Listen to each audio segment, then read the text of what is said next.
महुआटांड़ प्रखंड के नक्सल प्रभावित इलाकों में युवाओं को आत्मनिर्भर बनाने की दिशा में 3 जनवरी 2026 को एक सराहनीय पहल की गई। एफ समवाय बांसकरचा द्वारा नागरिक कल्याण कार्यक्रम के तहत राजकीय मध्य विद्यालय बांसकरचा परिसर में ड्राइवर ट्रेन प्रशिक्षण कार्यक्रम का शुभारंभ हुआ। कार्यक्रम का उद्घाटन राजेश सिंह, सम्राट दिव्यजीत चंद्रजीत और विकास चंद्र घोष ने संयुक्त रूप से किया। इस प्रशिक्षण में महुआटांड़ के नक्सल प्रभावित गांवों से चयनित 20 युवाओं को 25 दिनों तक वाहन संचालन, सड़क सुरक्षा और तकनीकी दक्षता का व्यवहारिक प्रशिक्षण दिया गया। कार्यक्रम का उद्देश्य युवाओं को रोजगारोन्मुखी बनाकर मुख्यधारा से जोड़ना है। स्थानीय ग्रामीणों और युवाओं ने इस पहल का स्वागत करते हुए सशस्त्र बल के प्रति आभार व्यक्त किया।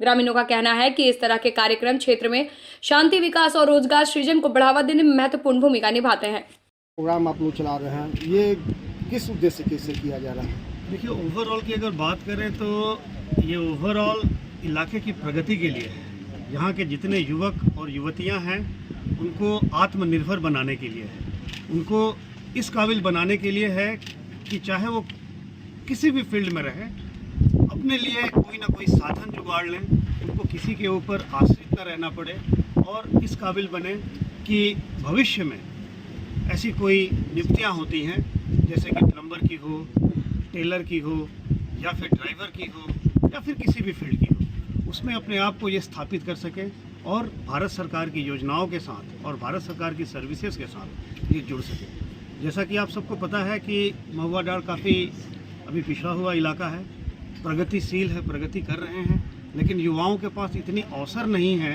कि यहीं पे आके वो सारी चीज़ें सिखाई जाए। हमारा ये प्रयास है कि बिल्कुल उनके डोर स्टेप पे जाके, उनके घर के करीब से करीब जाके एक ऐसे जगह हम सेलेक्ट करें जहाँ की ये सारे बच्चे इकट्ठा होकर और एक दूसरे का सपोर्ट करके मिलजुल कर ड्राइविंग ट्रेनिंग सीखें, कहीं सिलाई की ट्रेनिंग सीखें, कहीं प्लम्बरिंग की ट्रेनिंग सीखें, कहीं मोबाइल रिपेयरिंग की सीखें।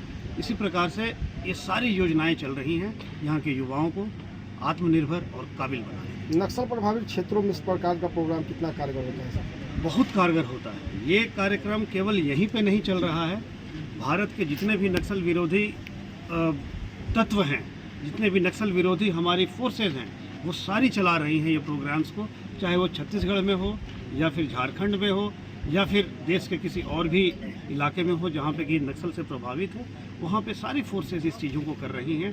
ये केंद्र सरकार के गृह मंत्रालय की तरफ से हम लोगों को हिदायत भी दी गई है, डायरेक्शंस भी दिया गया है और बजट भी अलॉट किया गया है कि इन बच्चों को सिखलाई के लिए खर्च कराना है ताकि ये आत्मनिर्भर बन सकें। और ये काफ़ी कारगर रहा है। हम पहले भी कई इलाकों में देखे हैं, इवन पूर्वोत्तर के जो इलाके हैं नॉर्थ ईस्ट में, वहाँ भी ऐसे प्रोग्राम कई बार चलाए गए हैं, आज भी चलते हैं। ये वहाँ के लोकल्स के लिए बहुत ही फ़ायदेमंद होता है और यहाँ भी निसंदेहन ये फ़ायदेमंद होगा ही। सर, क्या लगता है इसका फ़ायदा यहाँ के जो बेरोजगार युवा हैं उसको मिल पाएगा क्या? बिल्कुल 100% मिलेगा। अब आप ही बताइए कि जो एक युवा अगर ड्राइविंग लाइसेंस लेके इस काबिल बन जाता है कि किसी पद के लिए अप्लाई कर सके, अगर नियुक्ति होती है फोर्सेज में ड्राइवर की, तो ड्राइविंग लाइसेंस जब मिलेगी और वो टेस्ट को पास करेगा तभी तो क्वालिफाई कर पाएगा वहाँ के लिए। तो इस ट्रेनिंग में वही सिखाई जाएगी उसको कि गाड़ी को कैसे सुरक्षित तरीके से चलाया जाए। फोर्सेज में भी वो आ सकता है, इसके अलावा सिविल डिपार्टमेंट में भी इसके पास ऑप्शन है। कई लोग प्राइवेट ड्राइवर्स भी हायर करते हैं, वो कार्य कर सकते हैं। ये काफ़ी फ़ायदेमंद रहेगा।